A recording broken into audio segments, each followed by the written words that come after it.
नमस्कार मित्रांनो, महाराष्ट्रावर अतिमुसळधार पावसाचा दुहेरी संकट. पुढील 24 तास महाराष्ट्रात अतिमुसळधार पावसाचा इशारा. हवामान विभागाचा नवीन अंदाज. मित्रांनो, आपल्या चॅनलला तुम्ही नवीन असाल तर चॅनलला सबस्क्राईब करा.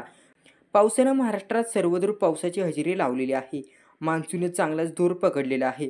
दरम्यान आज पुन्हा एकदा हवामान विभागाकडून राज्यात हाय अलर्ट जारी करण्यात आलेला आहे.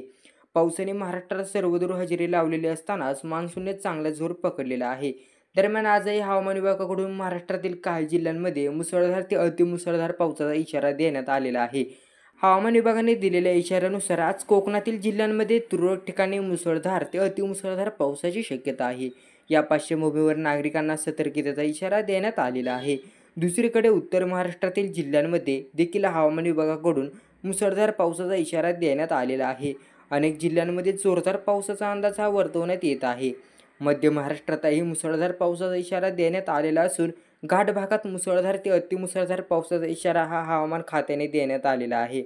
तर मराठवाड्यात विजांच्या कडकडाटासह पाऊस होणार असून मुसळधार पावसाचा इशारा देण्यात आलेला आहे आणि सोबत वादळाचा देखील इशारा आहे. यासोबतच 40 ते 50 किमी इतके वारे वाहू शकतात असा अंदाज आहे.